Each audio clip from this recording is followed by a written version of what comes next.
We're going to go through the installation process of this joining head unit in a 2015 Nissan Sentra, but first let's do the unboxing.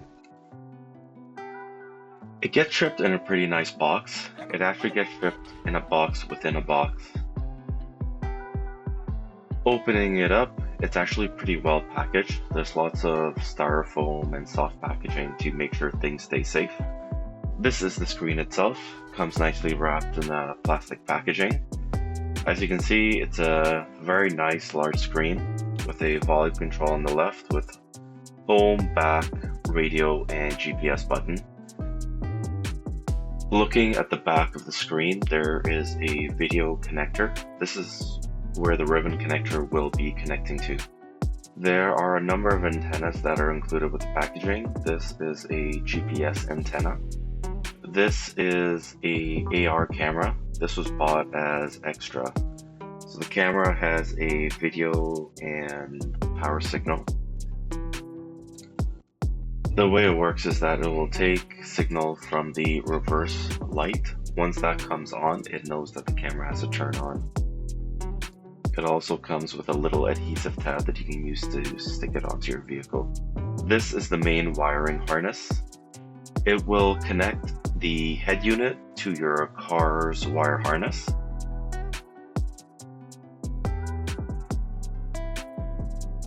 This is the Wi-Fi antenna. It actually makes a pretty big difference. Without it connected, it doesn't get a very good Wi-Fi signal at all. And this is the wire connection for the AR camera. This will plug in to the back of the head unit. This is one of the two 4G antennas. They look pretty much identical, and there's two of them. There are two USB extension cables that are included with the packaging. For these, we ran them into the glove box. You can use them to connect USB drives. This is the microphone. It does not use the car's built-in microphone if you have one. So this we ran along the A-pillar. These are some brackets that will be used to attach the new head unit into the car. We'll have to use some brackets from the original stereo to attach to these brackets. It also comes with a number of screws that you can use to assemble all of this together. And this is the brains of the unit. The ribbon cable attached to the front is used to connect to the screen.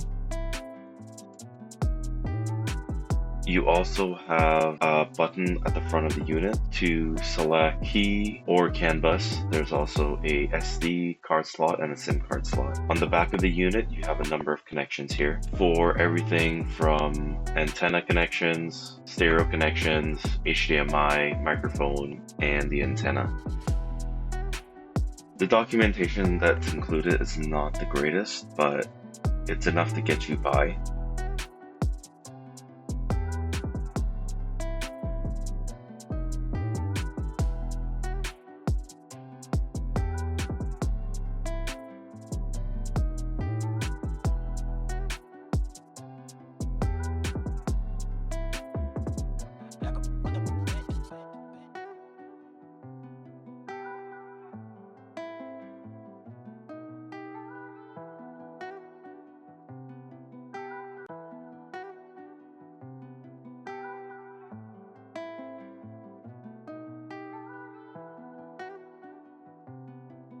To start the installation, we remove the trim from around the radio.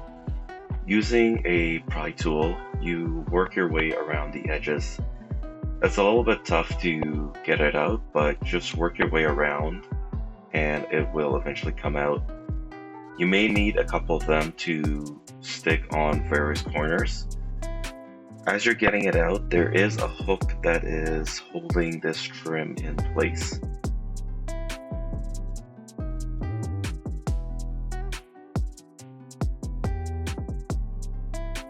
Here you can see what it looks like. It's going to be held in on these two slots. You just have to wiggle it out and it'll come out.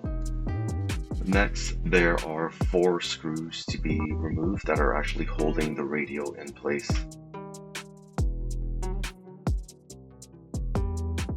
With the screws removed, now you can just pull the stereo straight out. There are 4 connections at the back of the stereo. There's a little tab that are holding them in place. Press the tab and pull the connectors out.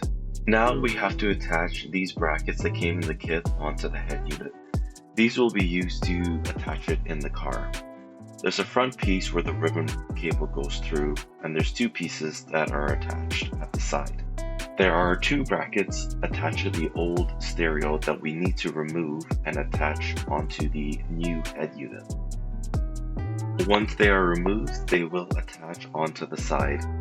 There's only 1 bolt that lines up with the holes that are made onto the bracket, so we'll use that one. This is what it looks like fully assembled. There's 2 bolts here and on the other side that are holding the front bracket in place, and then 8 for the side brackets. These brackets are the ones that we removed from the old stereo from the side here. We've attached it with the 1 screw to hold it in place. And the plan is we're going to bend this tab down to give it a little bit more support. The next step is that we have to transfer these clips to the new stereo. So you need to pick something like this and you pry on both sides until it comes out. With the wire harness already connected inside the car, we connected the antennas to the back of the head unit. The 4G antennas, GPS, and Wi-Fi antennas are connected. At the front of the head unit, we have the ribbon cable that will be used to connect to the screen. You can see the clips have been transferred to the screen that we took out from the old unit. When you're transferring the bracket from the old stereo to the new stereo, make sure you have these brackets in the correct orientation left to right, otherwise you'll have to swap them. So we have the stereo ready, all the GPS wires are connected. We have glued them to the back here. That's where the 2 4G antennas are. The GPS is stuck onto the back there. And the Wi-Fi antenna we're just gonna leave freely hanging in there. All the wires are ready. So this is the main wire harness. That'll connect to the back. So this has your connection to all your stereo, power, everything else. We're going to plug in though the antenna and this continuity wire here. So that's already plugged in. Radio antenna plugs into the back here. If you have a 360 camera, that plugs in there. If you have the front or rear AR camera, that will plug in there. We also installed 2 USB extensions. It went through the side and into the glove box and comes out in here for us to use and plug in whatever we need to. Just plug these into the back. There is a USB and a USB OTG. I'm plugging one into the OTG and one into the regular USB port. So don't forget your mic, we almost did. So that plugs in. There's a mic input. The Wi-Fi antenna will just be dangling in the back. Just neatly-ish tuck in all your wires. I'll line them up with the tabs on either side and push it back. And then you can start screwing it in. So now the final steps, we're just tightening up all the bolts. We did lose 1 screw, but I feel like 3 is enough to hold it in place. So final step now is to connect the ribbon cable. It just lines up. There's a notch at the top. Press it in place. So you see the left and the right clip have popped in. So as I mentioned, we transferred these 4 metal clips from the old head unit. So now we just tuck the ribbon back a little bit, line them up on all 4 sides, and you're done. All right, so now when you have the car, you're gonna have to do the key settings so that you can use your steering wheel control.